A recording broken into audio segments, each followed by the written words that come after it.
मान सरकार के स्वास्थ्य क्षेत्र में 5 बड़े कदम। आम आदमी क्लिनिक की स्वास्थ्य सेवाएं अब घर बैठे व्हाट्सएप पर उपलब्ध। आम आदमी क्लिनिकों में 107 तरह की मुफ्त दवाइयां। आम आदमी क्लिनिकों में 47 तरह के मुफ्त टेस्ट। आम आदमी क्लिनिकों में एंटी रेबीज का मुफ्त टीका। आम आदमी क्लिनिकों में गर्भवती महिलाओं का मुफ्त इलाज। यही है नया पंजाब, जहां इलाज भी मुफ्त और मान सम्मान भी पूरा, क्योंकि लोगों की सेहत है सरकार की जिम्मेदारी। दोस्तों, आज राहुल गांधी की वोटर अधिकार यात्रा रंग लाई। आज सुप्रीम कोर्ट में चुनाव आयोग और एसआईआर के मामले में जो बिहार के अंदर धांधली के आरोप विपक्षी दल के पार्टियों के जरिए लगाया गया, उसके बाद आज एक बार फिर से सुप्रीम कोर्ट के अंदर इस पूरे मामले पर सुनवाई चली दोस्तों। और सुनवाई होने के बाद चुनाव आयोग एक बार फिर से सुप्रीम कोर्ट के कई सवालों के घेरे में आ गया। और सबसे बड़ी बात दोस्तों, और अच्छी खबर आप लोगों के लिए, स्पेशली बिहार के लोगों के लिए एक राहत भरी खबर सुप्रीम कोर्ट के जरिए दे दिया गया है। सुप्रीम आदेश सुनाया गया है।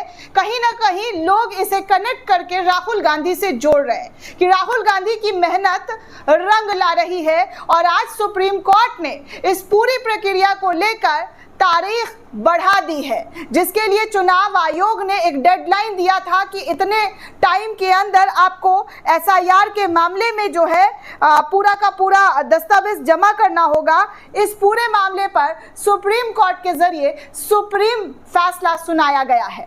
पूरा मामला क्या है और कोर्ट में क्या क्या दलीलें दी गई है, एक एक करके आपको सुनाऊंगी दोस्तों। लेकिन उससे पहले कुछ तस्वीरें, कुछ खबरें पटना की गांधी मैदान से दिखा दूं, जहां पर इंडिया गठबंधन के लोगों के जरिए जमावड़ा जो है वो देखने को मिल रहा है, जहां पर तमाम इंडिया गठबंधन के लोग इकट्ठा होकर चुनाव आयोग के कामकाज को लेकर जिस तरीके का प्रदर्शन राहुल गांधी और विपक्षी दल के पार्टियों के जरिए निकाला गया था, उसकी एक झलक इन तस्वीरों में आप देख सकते हैं। बड़ी तादाद में लोग इस मुद्दे को लेकर जुड़ रहे हैं। बड़ी तादाद में लोग पटना पहुंच गए हैं और पटना पहुंचकर किस तरीके से, जी हाँ, वोट अधिकार यात्रा को लेकर जो आवाज उठाना शुरू किया गया है, ये तमाम भीड़ ही आपको सारी कहानी कहते हुई नजर आ रही है। लेकिन चलिए आपको अब बता दूं कि सुप्रीम कोर्ट में क्या हुआ और किस तरीके से सुप्रीम कोर्ट ने इस पूरे मामले पर किस तरीके का फैसला सुनाया है। दरअसल दोस्तों, बिहार में स्पेशल इंटेंसिव रिवीजन यानी कि एसआईआर को लेकर सुप्रीम कोर्ट ने बड़ा फैसला सुनाया है।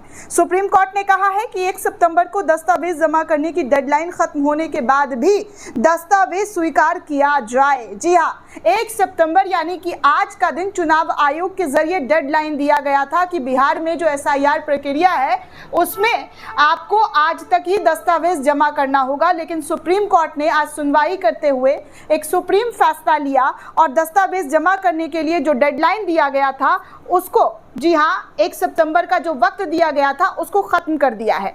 कहा जा रहा है कि सुप्रीम कोर्ट ने अपने अंतरिम आदेश जारी करते हुए कहा है कि चुनाव आयोग को के दावे, आपत्ति और सुधार जमा किए जाने वाले दस्तावेज 1 सितंबर के बाद भी स्वीकार किए जाएंगे। मतलब कुल मिलाकर देखा जाए दोस्तों, तो ये राहुल गांधी और तेजस्वी यादव की एक जीत के तौर पर, आप माने ना माने, लेकिन लोग इसको जरूर मान रहे हैं, जो विपक्ष है उसको जरूर मान रहा है कि देखिए सुप्रीम कोर्ट ने भी बड़ी मोहलत, बड़ी राहत दे दी है।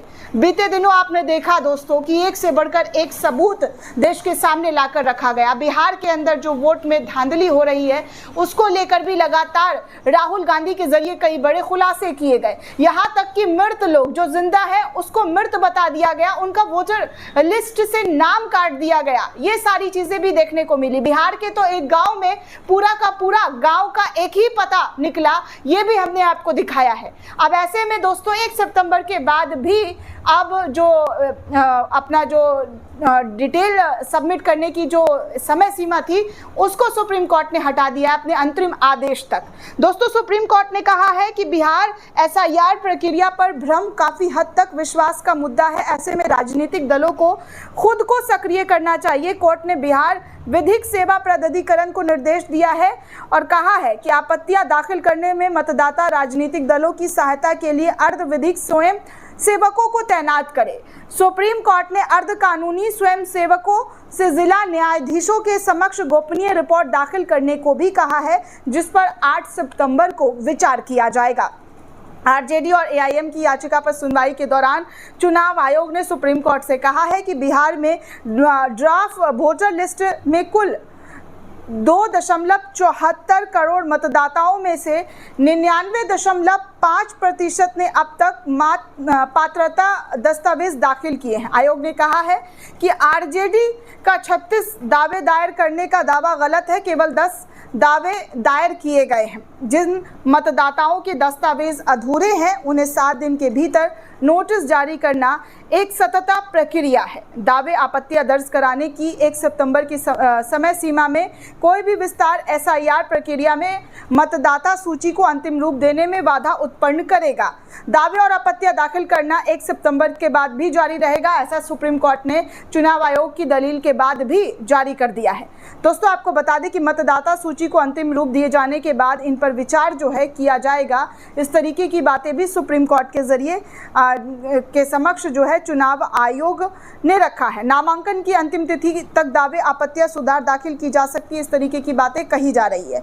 चुनाव आयोग ने कहा है कि राजनीतिक दलों द्वारा दाखिल किए गए अधिकतर दावे और आपत्तियां मसौदा मतदाता सूची से नाम हटाने के लिए शामिल करने के लिए नहीं है। भारत निर्वाचन आयोग की ओर से जारी रिपोर्ट के अनुसार अगर मैं बात करूं तो राज्य में प्रमुख क्षेत्रीय राजनीतिक दलों के नाम जोड़ने की तुलना नाम हटाने के लिए अधिक सक्रियता दिखाई गई है। भारत की कम्युनिस्ट पार्टी यानी कि मार्क्सवादी, लेनिनवादी और राष्ट्रीय जनता दल ने अब तक कुल 128 आवेदन जो है नाम जोड़ने या हटाने को लेकर दाखिल किए थे। इनमें से माकपा ने 103 आवेदन सिर्फ नाम हटाने के लिए दिए थे, जबकि नाम जोड़ने के लिए महज 15 आवेदन ही आयोग को सौंपा गया था। वहीं राजद ने नाम जोड़ने के लिए मात्र 10 आवेदन आयोग के समक्ष प्रस्तुत किया। इससे पहले सुप्रीम कोर्ट ने कहा था चुनाव आयोग उन 65 लाख मतदाताओं की लिस्ट जारी करे जिन्हें ड्राफ्ट में शामिल नहीं किया गया है। कोर्ट ने कहा था कि जिस आधार पर शामिल नहीं किया गया है उसका भी जिक्र किया जाना चाहिए। कोर्ट ने कहा था कि आयोग एसआईआर की प्रक्रिया में जरूरी दस्तावेज के आधार कार्ड को भी शामिल करेगा। इस तरीके का पहले भी फैसला जो है सुनाया गया है। आगे क्या क्या सुप्रीम कोर्ट ने दोस्तों इस पूरे मामले पर सुनाया है और क्या कुछ कहा है, आगे मैं आपको कुछ और भी बातें बताऊंगी दोस्तों, जो सुप्रीम कोर्ट के अंदर जो है इस पूरे मामले पर सुनवाई चली और सुनवाई के दौरान क्या कुछ कहा गया और सुप्रीम कोर्ट ने कैसे चुनाव आयोग से सवाल पूछा और चुनाव आयोग ने सुप्रीम कोर्ट को क्या जवाब दिया। दरअसल दोस्तों आपको बता दूं कि न्यूज़ 24 के पत्रकार ने कुछ जो सुप्रीम कोर्ट के अंदर सुनवाई चली उसको लेकर जानकारी साझा की, जो अक्सर सुप्रीम कोर्ट से जुड़े हुए खबरों को साझा करते हैं। देखिए, प्रभाकर कुमार मिश्रा ने लिखा कि चुनाव आयोग के वकील ने कोर्ट को बताया है कि वोटर लिस्ट से नाम काटने के लिए 103 फॉर्म मिले, जबकि जोड़ने के लिए मात्र 25 फॉर्म मिले हैं। कोर्ट ने जानना चाहा कि आखिर नाम क्यों कट रहे हैं, तो इलेक्शन कमीशन के वकील राकेश द्विवेदी ने बताया है कि या तो उनकी मृत्यु हो गई है या उनका नाम कहीं और भी मतदाता सूची में है। इस तरीके की बातें जो है सुप्रीम कोर्ट के अंदर चुनाव आयोग के जरिए कही गई। आगे दोस्तों आपको और जानकारी दे दूं, सुप्रीम कोर्ट में जो सुनवाई चली और उस दौरान चुनाव आयोग ने कोर्ट को बताया कि 7.24 करोड़ लोगों में से 99.5% लोगों ने दस्तावेज जमा किए हैं।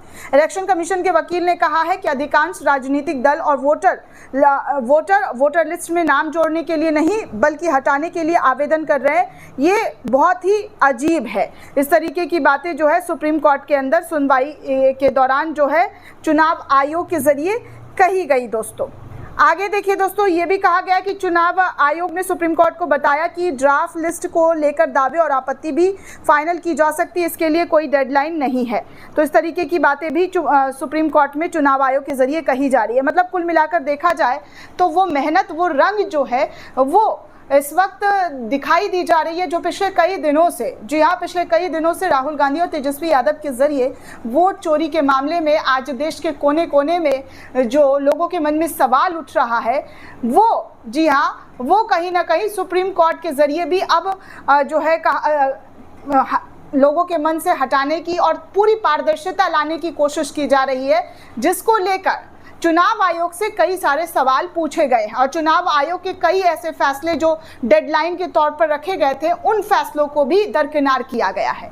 दोस्तों, इस पूरे रिपोर्ट को लेकर आप क्या सोचते हैं, आपकी क्या प्रतिक्रिया, हमें कमेंट करके जरूर बताइएगा। साथ ही साथ चैनल को ज्यादा से ज्यादा लाइक, शेयर और सब्सक्राइब करना बिल्कुल भी ना भूलें। शुक्रिया दोस्तों।